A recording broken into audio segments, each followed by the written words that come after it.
네, 오늘은 예레미야 19번째 시간입니다. 은총을 입은 사람들이라는 제목으로 하나님 말씀 나누도록 하겠습니다. 고등학교 시절에 이 천상병 시인을 참 좋아했습니다. 그래서 시집을 따로 사서 읽고 그렇게 했는데 시가 정말 독특하고 재미가 있었습니다. 그 중에 막걸리라는 시가 있습니다. 다 읽지는 못하고 몇 구절만 낭독해 드리겠습니다. 제목 막걸리 천상병. 나는 술을 좋아하되 막걸리와 맥주밖에 못 마신다. 막걸리는 아침에 한 병 사면 9짜리 적은 잔으로 생각날 때만 마시니 거의 하루 종일 간다. 막걸리는 술이 아니고 밥이나 마찬가지다.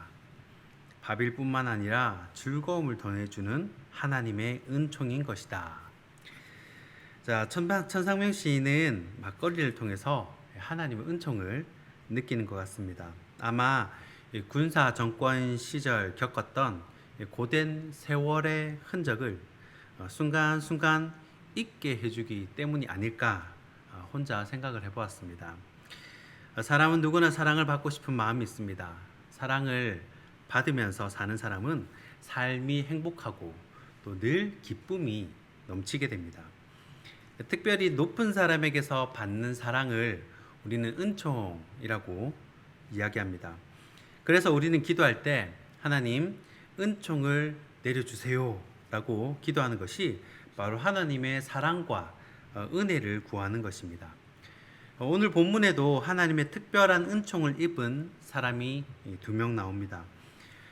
드디어 예루살렘 성벽이 뚫리고 시드기야와 모든 군사들이 성을 버리고 도망을 갑니다. 잡히면 죽는 것이죠. 그 중에서도 특별히 하나님의 은총을 입은 사람이 나옵니다. 바로 예레미야와 에벤멜렉입니다. 이들은 멸망의 날에도 목숨을 건진 엄청난 은총을 입은 사람들입니다. 그러면 우리의 관심은 나도 하나님의 은총을 받고 싶다. 이것 아니겠습니까? 어떻게 하나님께 은총을 입었는지 하나님께 은총을 입은 사람들을 차례대로 살펴보겠습니다. 은총을 입은 자들 첫 번째는 예레미야입니다. 오늘 본문 11절과 12절입니다. 바벨론의 느부갓네살 왕이 예레미야에 대하여 사령관 느부사라단에게 명령하여 이르되 그를 데려다가 선대하고 해하지 말며 그가 내게 말하는 대로 행하라. 아멘. 자, 예레미야가 느부갓네살 왕의 은총을 입게 됩니다. 정확히 말하면 하나님의 은총을 느부갓네살 왕을 통해서 받게 된 것이죠. 예레미야는 이때 시위대 뜰에 갇혀 있었습니다. 시위대 뜰이라고 하니까 좋아 보일 수도 있는데 여기도 감옥이긴 마찬가지입니다.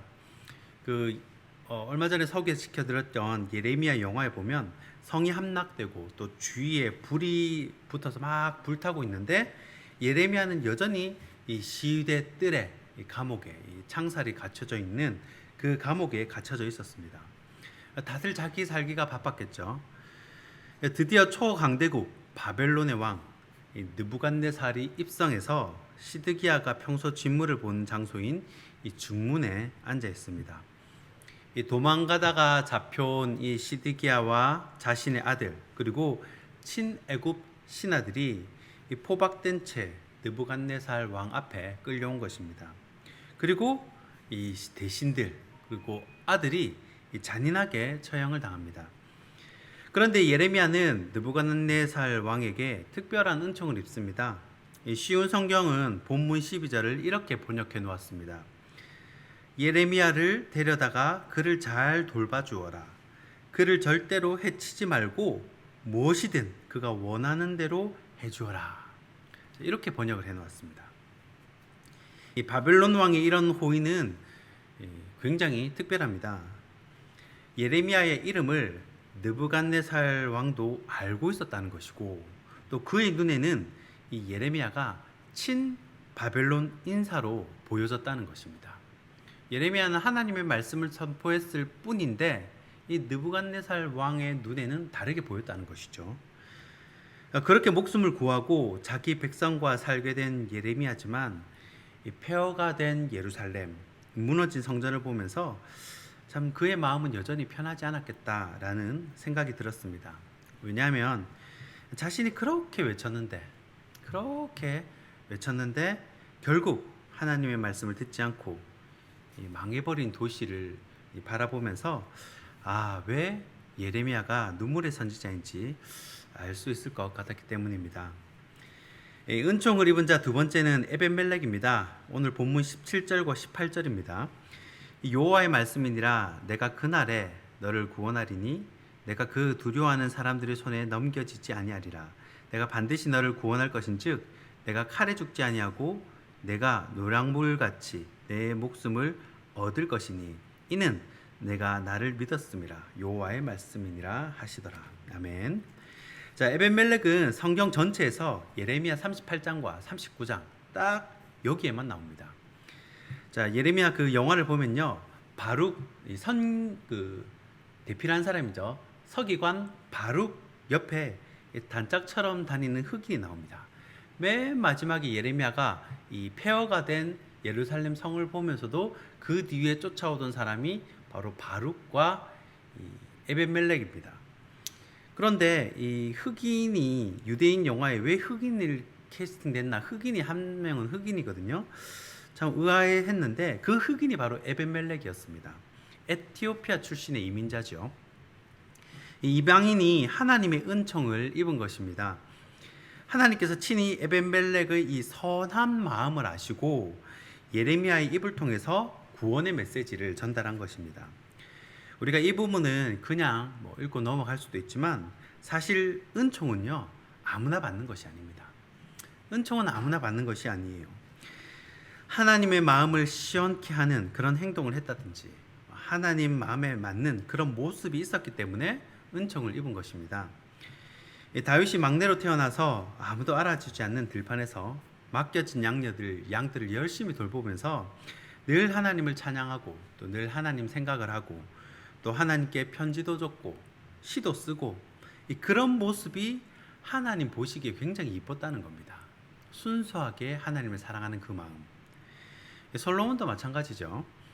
말년의 솔로몬이 이방 아내들의 영향으로 좀 많이 치우치긴 했지만 처음에는 솔로몬에게 굉장히 순수한 마음이 있었습니다. 어떻게 하면 이 백성들을 잘 다스릴 수 있을까? 어떻게 하면 하나님의 마음을 좀 기쁘시게 해드릴까? 이런 순수한 마음이 있었습니다. 이런 모습이 하나님의 마음을 감동시키고 하나님의 은총을 입게 된 계기가 된 것입니다. 그러니까 내가 뭘 해야 하나님이 나에게 뭘 해준다, 이것이 아니라 이 마음 자체가 이쁘고 이쁜 짓을 하는 사람이 있습니다. 이 사람이 봐도 이 떡 하나 더 주고 싶은 사람이 있잖아요. 그런데 이 떡을 하나 더 줘도 이유가 있다는 거예요. 그러면 에벤멜렉의 어떤 점이 하나님 보시기에 의로웠나, 이뻤나? 어제 말씀이죠. 예레미야 38장입니다. 38장 7절부터 보시길 바랍니다. 7절부터 보시면요, 왕국 내신 에벤멜렉이 선지자 예레미야가 구덩이에 빠진 사실을 알게 됩니다. 나중에 뒤늦게 들은 거죠. 왕국 대부분의 권세가들이 친애굽 사람들임을 왕국 내신 에벤멜렉은 당연히 알고 있었을 겁니다. 그런데도 불구하고 시드기야 왕에게 가서 바른 소리를 합니다. 선지자 예레미야에게 한 일은 악합니다, 부당합니다 라고 이야기를 합니다. 왕을 설득을 시키는 거죠. 그런데 고관들은 38장 4절에 보면 예레미야를 선지자로 보는 것이 아니라 이 사람이라고 지칭합니다. 이 사람, 이 사역자로 인정을 안 하는 거죠. 이 상황에서 예레미야 편 들었다가는 그 권세가들에게 바로 찍히는 겁니다. 이 왕궁에서 쫓겨날 수도 있고요. 또 이후의 삶이 굉장히 피곤해질 수도 있습니다. 이때 처세를 좀 하는 사람은요, 가만히 있습니다. 말 안 하고 가만히 있는 게 중간이라도 가고요, 2등도 가고 그렇게 합니다. 괜히 나섰다가 어떤 낭패를 볼지 모르기 때문입니다. 그럼에도 불구하고 이 에벤멜렉은요, 당당하게 왕 앞에 가서 이야기를 합니다. 이 말은 무슨 말이냐면 에벤멜렉은 하나님을 믿는 사람이라는 것입니다. 믿음 있는 사람이라는 것이죠. 아마 에벤멜렉은 예레미야가 다른 선지자와는 다르다는 것을 알았을 겁니다. 그리고 예레미야의 말씀에 은혜를 받은 사람이라는 것이에요. 그래서 하나님의 종이 어려움에 처하니까 이 소, 닭 보듯 하는 것이 아니라 내일처럼 나서서 예레미야를 적극적으로 변호하고 돕는다는 것입니다. 예레미야가 진창에 빠졌죠. 보통 진창하면 뭐 그냥 진흙구덩이라고 생각하지만 그 진창은요, 이 입술까지 차고 오르는 간당간당, 이 진창에 숨을 쉴 수도 있고 못 쉬기도 하고 이 진흙을 먹기도 하고, 그러니까 죽을 수도 있는 그런 진창입니다. 그냥 편안하게 앉아 있을 수 있는 그런 진창이 아니에요. 그러니까 선지자가 당하는 고통을 이 에벤멜렉은 그냥 지나치지 않고 적극적으로 도와준 겁니다. 그러니까 하나님이 나의 종을 도와준 거잖아요. 그러니까 하나님이 그 모습을 너무 귀하게 보신 거예요. 너무 이쁘게 본 거예요. 여러분, 이해관계가 있는 조직에서 힘 있는 사람에게 찍힌 사람 있잖아요. 그 사람을 선대하고 또 그 사람에게 말도 걸어주고 그러기는 결코 쉽지 않습니다. 이 자신의 안위를 위해 처세를 한다면요, 보통은 그 사람에게 말을 안 걸어요. 그리고 그 사람하고는 웬만하면 안 엮이려고 하는 것이 보통입니다. 그러니까 에벤멜렉이 한 행동은 얼마나 담대한 믿음이 필요하고 심지가 굳은지, 그런 믿음의 행동을 했는지 알 수 있는 부분입니다. 그래서 오늘 본문 18절에 말씀을 하죠.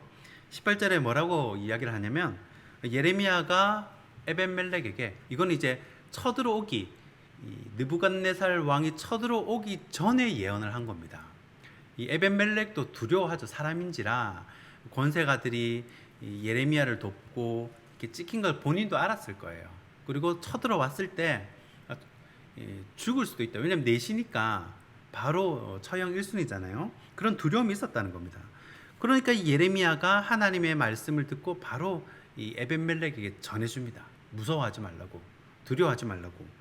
그래서 너는 죽지 않을 거야, 목숨을 부지할 거야 라고 이야기를 해주면서, 그 이유가 뭐냐면, 그 이유가 바로 다음에 나옵니다. 그 이유가 뭐예요? 이는 내가 나를 믿었습니다.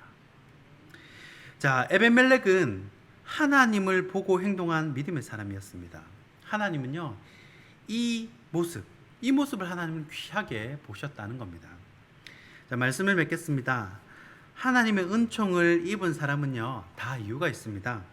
이것은 기브 앤 테이크하고는 달라요. 주고받고 이런 게 아닙니다. 내가 이거 했으니까 이거 주세요, 이 개념이 아닙니다. 그냥 떡 하나 더 주고 싶은 사람이 있습니다. 정말 예쁜 사람, 내 마음에 꼭 맞는 사람이다 라는 사람이 있어요. 이 에벤멜렉이 목숨을 건질 수 있었던 이유가, 하나님의 이런 은총을 입을 수 있었던 이유가 나를 믿어서라는 겁니다. 자, 이 시대에는 믿는다 그러면서 안 믿는 사람이 많았다는 거예요. 말은 믿는다 그래놓고 하는 행동은 너무 악해요. 말은 믿는다 그래놓고 사실은 안 믿는 겁니다. 우리가 세상을 살아가다 보면 어쩔 수 없이 때가 타게 되어 있습니다. 교회 앞마당에 낙엽을 쓸어내도 또 쌓이고 또 쓸어내도 또 쌓이는 것처럼 우리 마음도 처음에는 순수했는데, 이 세상을 살다 보면 쓸어내도 자꾸 우리 마음에 때가 타게 되어 있습니다. 그때마다 우리는 가만히 있어서는 안 된다는 거예요. 쌓이기 전에 쓸어내야 합니다. 왜 의인은 믿음으로 산다 그러잖아요. 정직한 자의 편에 서는 것도 믿음입니다. 이 새벽 기도에 나오는 것도 믿음이고요, 수요 예배에 나오는 것도 믿음이고, 또 주일에 뭐 교사로 뭐 봉사, 여러 가지 봉사로 섬기는 것도 믿음이고, 11조를 하는 것도 믿음이고, 또 약자에게 선대하고 베푸는 것도 믿음이고, 심지어 이 강대상에 물을 올리는 것도 믿음입니다. 하나님은 이 모든 것을 종합해서 믿음이다라고 말씀해 주시는 겁니다.